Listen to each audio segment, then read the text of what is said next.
کہ لوگوں کے سامنے گواہی دے سکو۔ یہ ایک آیت کا ٹکڑا میں نے پڑھا ہے۔ روزانہ کی تلاوت میں سارا قرآن تو بیان نہیں ہو سکتا، جو آیت پیش کرنی زیادہ ضروری ہوتی ہے اس کو میں کوشش کرتا ہوں ہائی لائٹ کر دوں۔ اس میں اللہ نے ہمیں زندگی گزارنے کا ایک پیمانہ دے دیا، ایک ترازو دے دیا ہے کہ ہم نے تمہیں اعتدال والی امت بنایا ہے۔ اس کی میں مثال دیتا ہوں، جیسے پہلے زمانے میں ترازو ہوتے تھے، اب تو ڈیجیٹل آ گئے۔ تو ترازو ہوتے تھے تو اس میں نا ایک کانٹا ہوتا تھا، یہاں ایسے کر کے، اور ادھر دو پلڑے ہوتے تھے۔ تو جب وہ کانٹا بالکل درمیان میں ہوتا تھا، نہ ادھر جھکاؤ نہ ادھر جھکاؤ، تو اس کی اس حیثیت کو اعتدال کہتے ہیں۔ ادھر چلا جائے زیادہ تو بھی شدت پسندی، ادھر چلا جائے زیادہ تو بھی شدت پسندی۔ یوں ہو جائے دین میں بہت زیادہ، یہ بھی اللہ کو پسند نہیں۔ ایسے ہو جائے دنیا میں بہت زیادہ، یہ بھی اللہ کو پسند نہیں۔ اللہ تعالیٰ فرماتے ہیں کہ اپنی زندگی میں عدل پیدا کرو، انصاف پیدا کرو، اعتدال پیدا کرو، کہ جب دنیا میں لگو تو ایسے نہ لگو کہ تمہیں آخرت بھول جائے۔ تم جھوٹ کو حلال کر دو، سود کو حلال کر دو، وہ سارے حرام کو کرتے چلے جاؤ کہ جی ہم تو گناہ گار ہیں، ہم تو دنیا دار ہیں۔ یہ بھی انتہا پسندی ہے، یہ اللہ کو پسند نہیں ہے۔ دنیا کی طلب ایک بڑا عمل ہے۔ اللہ کے نبی کا فرمان ہے، من طلب الدنیا حلالا، جس نے رزق حلال کمایا، جس نے دنیا کو حلال راستے سے طلب کیا، اس میں جھوٹ نہیں، اس میں دھوکہ نہیں، فراڈ نہیں، اس میں سود نہیں، اس میں ظلم اور زیادتی نہیں، اس میں وعدہ خلافی نہیں، کسی غلط چیز کی تجارت نہیں، شراب بیچتا ہے یا ڈرگز بیچتا ہے، نسل کو برباد کرتا ہے۔ تو جس نے حلال راستے سے دنیا کو کمایا،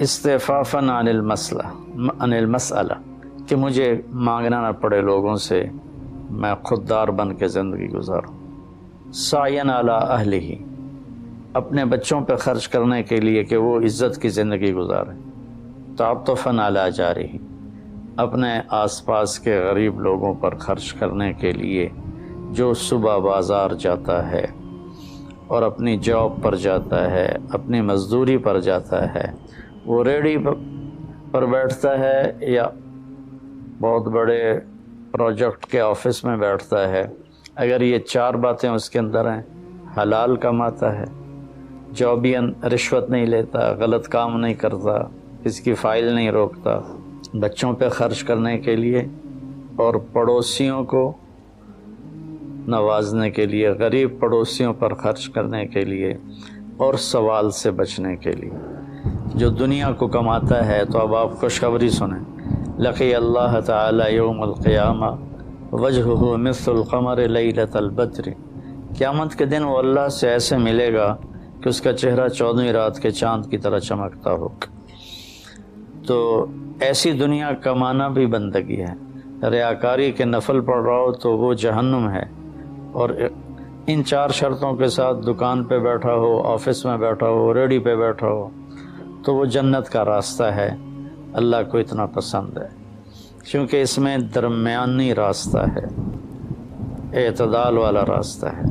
اب اس میں انتہا پسندی کیا ہے؟ دوسری حدیث پیش کرتا ہوں، تعس عبد الدینار وعبد الدرہم وعبد القطیفہ، تعس وانتکس وإذا شیک فلن تقش، ان اعطی رضی وإن لم يعط سخط۔ آپ نے فرمایا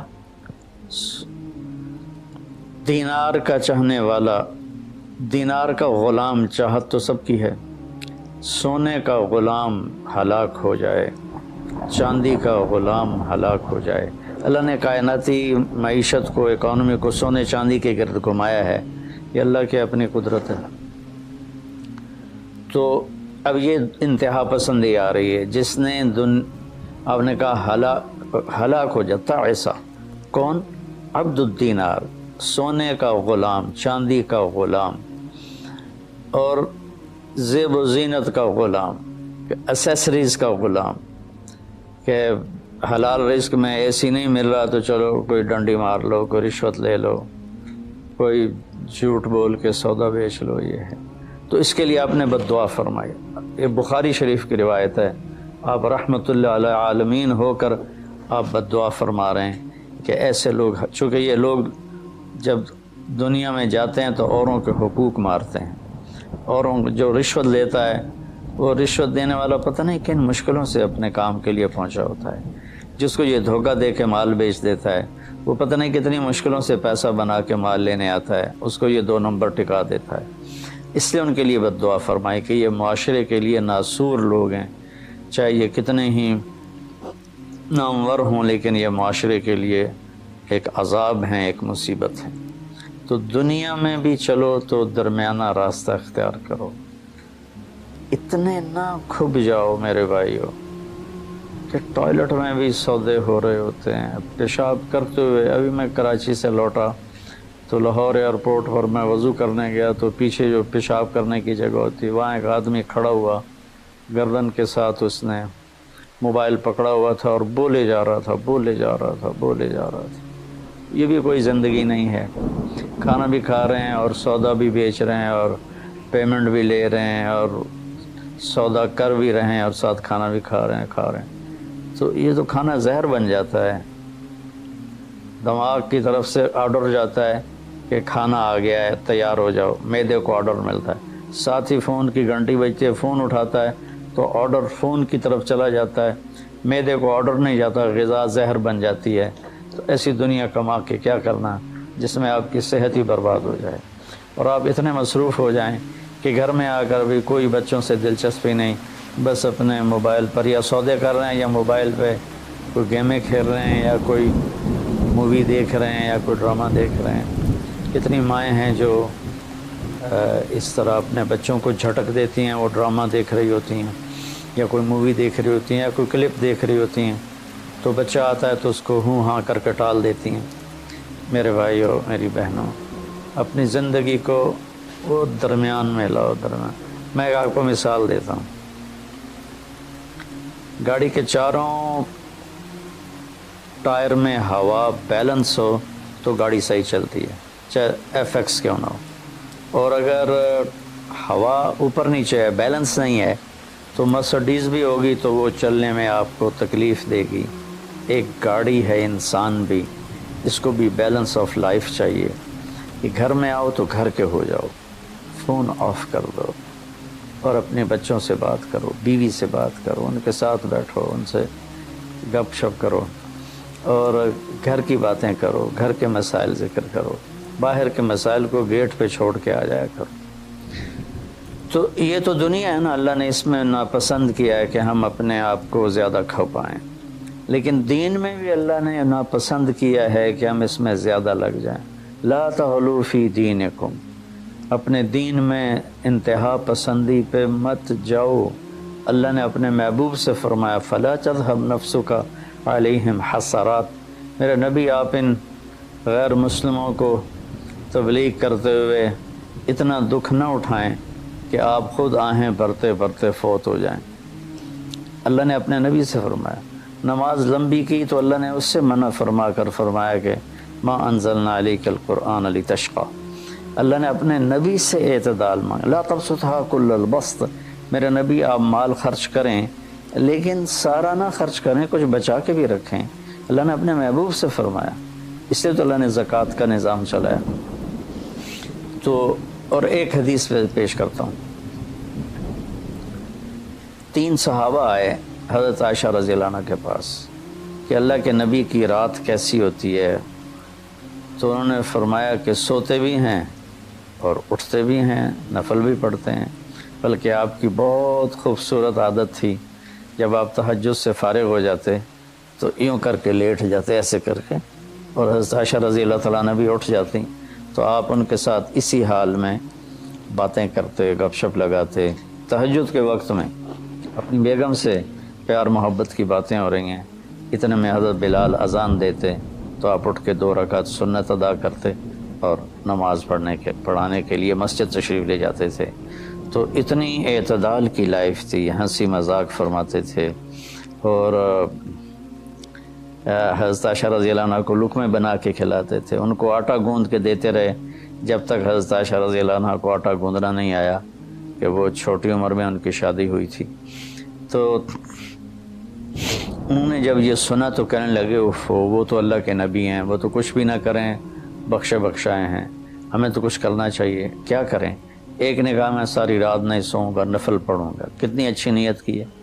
دوسرے نے کہا میں ساری زندگی روزے رکھوں گا، کبھی افطار نہیں کروں گا، کتنی اچھی نیت ہے۔ تیسرے نے کہا میں شادی نہیں کروں گا، بس اللہ کی عبادت کروں گا اور اللہ کے راستے میں جہاد کروں گا، کتنی اچھی نیت ہے۔ آپ کو پتہ چلا تو آپ نے تینوں کو بلا لیا۔ تو آپ نے ان کو ڈانٹ پلائی، تم میرے اللہ کو مجھ سے زیادہ جانتے ہو، تم میرے اللہ سے مجھ سے زیادہ ڈرتے ہو، زیادہ تقوی والے ہو، میں تم میں سب سے زیادہ اپنے اللہ کو جانتا ہوں، سب سے زیادہ اللہ سے ڈرتا ہوں، میں کھاتا بھی ہوں، روزہ بھی رکھتا ہوں، میں نے شادی بھی کی ہے، میں سوتا بھی ہوں اور میں جاگتا بھی ہوں، اور میں نے آپ نے تو 11 شادیاں کی، 9 بیویاں زندہ تھیں جب آپ دنیا سے تشریف لے گئے، تو آپ کی خوبصورت زندگی تھی ان کے ساتھ۔ تو آپ نے تینوں کو ڈانٹا اور فرمایا کہ اعتدال کے ساتھ چلو، جس نے کہا میں شادی نہیں کروں گا شادی کرے، جس نے کہا میں روزہ نہیں چھوڑوں گا وہ روزہ چھوڑے، کہ مہینے میں 3 روزے رکھو بس، 13 14 15، اور جس نے کہا میں رات سوؤں گا نہیں وہ آرام بھی کرے اور اٹھے بھی سے۔ تو یہ زندگی اعتدال والی، اللہ کا تو دین میں انتہا پسندی اچھی نہیں لگتی، اور اللہ نے اس کو رد فرمایا۔ ہمارے بعض نادان دوست قربانی کے نام پر پورے گھر کو اجاڑ دیتے ہیں اور انہیں احساس بھی نہیں ہوتا کہ کتنا بڑا نقصان کر رہے ہیں۔ سب سے بڑا تقاضا اسلامی تاریخ میں جنگ بدر کا ہے، اس سے بڑا تقاضا قیامت تک نہیں آئے گا، کہ جن کے بارے میں اللہ کے نبی کی وہ گواہی ہے جو قیامت تک کسی کے لیے نہیں، ان تہلک هذه العصابة فلن تعبد، میرے رب اگر آپ نے اس جماعت کو ہلاک کر دیا تو پھر آپ کا نام لینے والا کوئی نہیں بچے گا۔ اتنی بڑی گواہی 313 کی، اور یہ اتنا بڑا تقاضا تھا اور اتنا بڑا یہ اس وقت اہم اور ضروری کام تھا۔ آپ نکلے اور ذوالحلیفہ 7 میل دور ہے، جب وہاں پہنچے تو حضرت عثمان اور اسامہ رضی اللہ عنہما کو آپ نے واپس بھیج دیا کہ آپ کی بیگم حضرت رقیہ رضی اللہ تعالی عنہ وہ حضور صلی اللہ تعالی وسلم کی دوسرے نمبر کی بیٹی تھیں۔ حضرت زینب پہلے نمبر پر، حضرت رقیہ دوسرے نمبر پر، ام کلثوم تیسرے نمبر پر، حضرت فاطمہ چوتھے نمبر پر۔ تو بیمار ان کو چیچک نکل آیا تھا، تو ان کو وہاں سے واپس بھیجا کہ جاؤ تم رقیہ کی تیمارداری کرو۔ وہ جنگ بدر میں شریک نہیں ہوئے، میرے نبی نے واپس کیا، لیکن جنگ بدر کے شریک صحابہ میں ان کا نام لکھوایا، دونوں کا۔ جب ہم بدری صحابہ کی فہرست کھولتے ہیں تو اس میں اسامہ اور عثمان رضی اللہ عنہما دونوں کا نام ذکر ہے، اور مال غنیمت میں ان کا حصہ بھی رکھا آپ نے۔ اتنے بڑے تقاضے کو آپ نے بیوی کی بیماری کی وجہ سے پیچھے کر دیا اور ان دونوں کو واپس بھیجا، اور رقیہ رضی اللہ عنہ کا انتقال ہو گیا۔ جب آپ واپس تشریف لائے تو وہ دفن ہو چکی تھی، تو آپ نے ان کی قبر پہ جا کر دعا فرمائی۔ تو میرے بھائیو، دین میں بھی اعتدال ہو، دنیا میں بھی اعتدال ہو۔ یہ رہبانیت تو نصارہ عیسائیوں میں تھی کہ شادی نہیں کرنی، نہانا نہیں، بال نہیں کٹوانے، ناخن نہیں صاف کرنے، پہلے، اب نہیں، پہلے جو قدیم عیسائی مذہب تھا۔ تو طبیعت میں اتنی شدت، غیر فطری زندگی، پھر وہ دوسرے طریقے سے اپنی خواہشات کو پورا کرتے تھے، تو اس سے میرے نبی نے روکا۔ بعد میں ایک ٹرینڈ چل گیا کثرت عبادت کا، لیکن وہ کوئی معیار نہیں ہے کہ فلاں بزرگ سے انہوں نے 40 سال عشاء کے وضو سے فجر کی نماز پڑھی، اور فلاں بزرگ سے انہوں نے 30 سال عشاء کے وضو سے فجر کی نماز پڑھی، اور فلاں بزرگ سے وہ 25 سال جنگل میں پھرتے رہے۔ بھلا یہ بھی کوئی دین ہے جو پیش کیا جائے؟ ہمارا دین تو پوری دنیا کو پیش کرنے کے لیے ہے۔ ان الدین عند اللہ الاسلام۔ اب اسلام ہی ایک مذہب ہے جو باقی ہے اپنی صحیح معنی میں، تو ہمیں پیش کرنا ہے لوگوں کو۔ یہ تو ہم اپنوں کو پیش نہیں کر سکتے کہ 25 سال جنگلوں کی خاک چھانتے رہے۔ یہ تو ربانیت سے بھی کوئی آگے کی چیز ہے، لیکن یہ ان کی بزرگی کے طور پہ بیان کیا جاتا ہے۔ ایک بزرگ سے اپنے بالوں کو رسے سے باندھ لیتے تھے، رسہ اوپر چھت میں لٹکا ہوتا تھا، تو جب نماز پڑھتے پڑھتے ان کو نیند کا جھٹکا آتا تو وہ ایسے ہوتے تو وہ بالوں کو زبردست جھٹکا پڑتا، جس سے وہ ان کی آنکھ کھل جاتی اور پھر نفلوں میں شروع ہو جاتے۔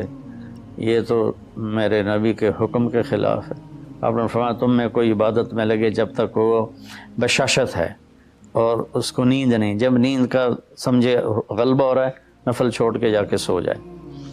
تو بعد میں یہ ایسی چیزیں پیدا ہوئیں کہ سارا سال روزے رکھنا، اور کبھی ایسا کہ ساری رات جاگنا، یہ کوئی دین نہیں ہے، یہ وہ دین نہیں ہے جسے ہم پیش کر سکیں۔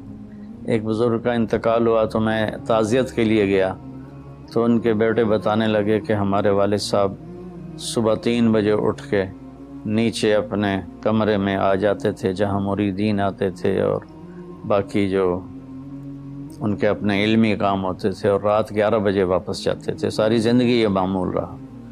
یہ کوئی قابل ذکر بات نہیں ہے جس کو ہم بطور ایک نمونہ پیش کریں۔ میرے نبی نے اپنی زندگی کو 4 حصوں میں تقسیم کیا ہوا تھا۔ ایک حصہ لوگوں کے لیے، ایک بیوی بچوں کے لیے، ایک اپنی ذات کے کاموں کے لیے، آپ اپنے کپڑے خود دھوتے تھے، 9 بیویاں تھیں، آپ اپنے کپڑے خود دھوتے تھے، اور ایک حصہ آپ نے رکھا ہوا تھا اللہ کے لیے۔ تو آپ سے زیادہ مشکل لائف کسی کی نہیں، آپ سے زیادہ بڑا ذمہ دار کائنات میں کوئی نہیں۔ آپ نے زندگی کو 4 حصوں میں ڈیوائیڈ کیا ہوا تھا۔ تو اگر ہم دنیا میں لگتے ہیں تو حلال حرام بھول جاتے ہیں، جھوٹ سچ بھول جاتے ہیں، دھوکہ دیانت کو بھول جاتے ہیں، اور دین میں لگتے ہیں تو بچے بیوی بھول جاتے ہیں، اپنے کام کاروبار بھول جاتے ہیں۔ آپ دیکھیں اصحاب صفہ وہ تھے جن کا کوئی کام نہیں تھا، لیکن 10 مبشرہ میں سے ایک بھی اصحاب صفہ میں نے، خلفاء میں ایک بھی اصحاب صفہ میں نے۔ اور اصحاب صفہ کوئی دینی تقاضوں کے لیے فارغ نہیں بیٹھے تھے، اصحاب صفہ کا ٹھکانہ کوئی نہیں تھا۔ جب صدیقی دور میں ٹھکانے مل گئے تو اصحاب صفہ بھی ختم ہو گئے۔ تو بھائیو، میری گزارش ہے آپ سب کی خدمت میں کہ اعتدال کی زندگی گزارو، اللہ کے واسطے اعتدال کی زندگی گزارو۔ ایک صحابی آئے، بڑے مالدار تھے، کپڑے ان کے پرانے بھی تھے اور بڑے گھٹیا قسم کے تھے اور میلے بھی تھے۔ آپ نے ان سے فرمایا کیا ہوا، غریب ہو گئے ہو؟ کہا جی نہیں۔ آپ نے فرمایا تو اللہ نے جو تجھے دیا ہے تو وہ چاہتا ہے کہ اللہ تیرے اوپر اس کا اثر دیکھے، اٹھو جا کے کپڑے تبدیل کر کے آؤ۔ آپ نے ان کو واپس بھیجا، ان کے کپڑے تبدیل کروائے۔ تو یہ کہ کسی کو اللہ رزق دیتا ہے، وہ اچھے کپڑے پہنتا ہے، اچھی سواری استعمال کرتا ہے، اچھے گھر میں رہتا ہے، اپنا کاروبار دیکھتا ہے، اس کو دنیا داری نہیں کہتے۔ دنیا داری تو جھوٹ اور فراڈ اور حرام اور رشوت، اتنے غلط راستوں سے جو جانا ہے کاروباری زندگی میں، یہ دنیا داری ہے۔ عبد الرحمن بن عوف رضی اللہ تعالیٰ عنہ نے وراثت میں اتنا سونا چھوڑا کہ بچوں میں تقسیم کرنے کے لیے وراثت کو کاٹتے کاٹتے آریاں ٹوٹ گئیں۔ 1000 گھوڑے، 10,000 بکریاں اور 1000 اونٹ، یہ مال مویشی ان کے پاس تھے، اور زمینیں الگ تھیں، لیکن وہ 10 بڑے صحابہ میں ہیں، ٹاپ 10 صحابہ میں ہیں۔ تو بھائیو، رمضان کا مہینہ ہے، اللہ سے مانگیں کہ اللہ ہمیں اعتدال والی زندگی نصیب فرمائے۔ السلام علیکم ورحمۃ اللہ وبرکاتہ۔ الحمد للہ وکفیٰ وسلام علی عبادہ الذین اصطفیٰ، وخاصة على محمد رسول الله صلى الله تعالى عليه وسلم. أما بعد فأعوذ بالله من الشيطان الرجيم. بسم الله الرحمن الرحيم. وكذلك جعلناكم أمة وسطا لتكونوا شهداء على الناس. اور ہم نے تمہیں اعتدال والی امت بنایا تاکہ تم دنیا کے لوگوں کے سامنے گواہی دے سکو. یہ ایک آیت کا ٹکڑا میں نے پڑھا ہے. روزانہ کی تلاوت میں سارا قرآن تو بیان نہیں ہو سکتا. جو آیت پیش کرنی زیادہ ضروری ہوتی ہے اس کو میں کوشش کرتا ہوں ہائی لائٹ کروں. اس میں اللہ نے ہمیں زندگی گزارنے کا ایک پیمانہ دے دیا، ایک ترازو دے دیا کہ ہم نے تمہیں اعتدال والی امت بنایا ہے. اس کی میں مثال دیتا ہوں. جیسے پہلے زمانے میں ترازو ہوتے تھے، اب تو ڈیجیٹل آ گئے. تو ترازو ہوتے تھے تو اس میں نا ایک کانٹا ہوتا تھا، یہاں ایسے ایسے کر کے